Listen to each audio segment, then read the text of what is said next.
4 दिन के अवकाश के बाद छत्तीसगढ़ विधानसभा का बजट सत्र सोमवार को फिर शुरू हुआ। सत्र के दौरान महात्मा गांधी राष्ट्रीय ग्रामीण रोजगार गारंटी योजना मनरेगा में अनियमितता पर बड़ी कार्रवाई करते हुए पंचायत और ग्रामीण विकास मंत्री टीएस सिंहदेव ने 15 अधिकारियों कर्मचारियों को निलंबित करने की घोषणा की है। इसमें जिला पंचायत के मुख्य कार्यपालन अधिकारी भी शामिल हैं। एक रिटायर्ड डीएफओ पर भी कार्रवाई किए जाने की घोषणा की गई। मामला गौरेला पेंड्रा मरवाही जिले के मरवाही वन मंडल से जुड़ा हुआ है। कांग्रेस विधायक गुलाब कमरो ने ध्यानाकर्षण के माध्यम से ये मामला उठाया। इस मसले पर विधानसभा अध्यक्ष डॉक्टर चरणदास महंत ने भी हस्तक्षेप किया। उन्होंने कहा, आप जिम्मेदारों को निलंबित कर सामान्य प्रशासन विभाग को सूचना भेज सकते हैं। इसके बाद सिंहदेव ने कहा, अगर ऐसा हो सकता है तो मैं जिला पंचायत के तत्कालीन सीईओ सहित 15 अधिकारियों कर्मचारियों के निलंबन की घोषणा करता हूं।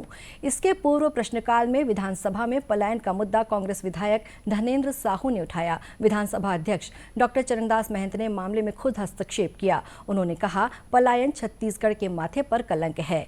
महासमुंद, जांजगीर चांपा, मुंगेली, बिलासपुर जिलों के बहुत से लोग हर साल दूसरे प्रदेशों में रोजगार के लिए जाते हैं। इनको स्थानीय स्तर पर रोजगार उपलब्ध कराने की कार्य योजना बननी चाहिए।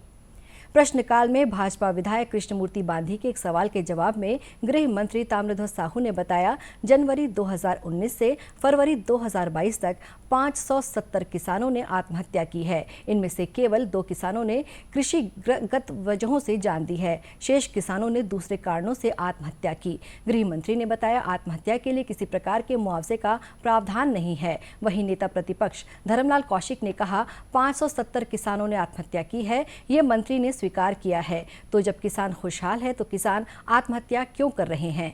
किसानों की आत्महत्या पर मुआवजे का नियम बनाएंगे क्या?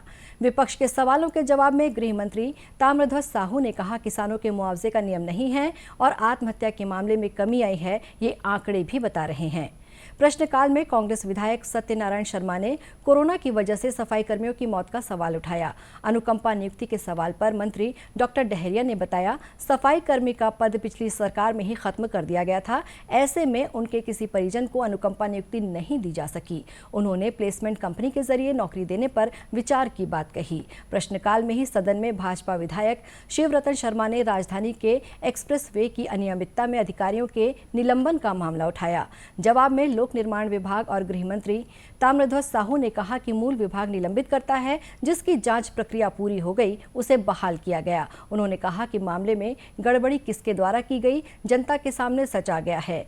शून्यकाल में भाजपा ने प्रदेश में कानून व्यवस्था की स्थिति को लेकर स्थगन प्रस्ताव पर चर्चा कराने की मांग रखी। वरिष्ठ विधायक बृजमोहन अग्रवाल ने सदन में कहा, महासमुंद में पुलिस वाले की हत्या हो जाती है, राज्यसभा सदस्य रामविचार नेताम के घर पर चोरी हो जाती है, नया रायपुर में ग्रामीणों को होली के दिन बेदखली की नोटिस दी जाती है, सूचना देने जाने पर लाठीचार्ज होता है। भाजपा विधायक अजय चंद्राकर ने कहा, पुलिस हर वो काम कर रही है जो उसे नहीं करना है, बल्कि पुलिस वो कर रही है जो कतई नहीं किया जाना है। अब लगने लगा है कि पुलिस को सुरक्षा व्यवस्था दी जाए और नागरिकों को भगवान भरोसे छोड़ दिया जाए।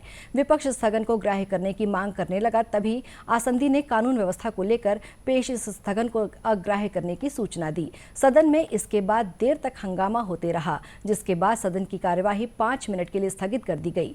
समाचार लिखे जाने तक सदन में स्वास्थ्य और परिवार कल्याण मंत्री टीएस सिंहदेव के विभागों की अनुदान मांगों पर चर्चा जारी थी। इसी के साथ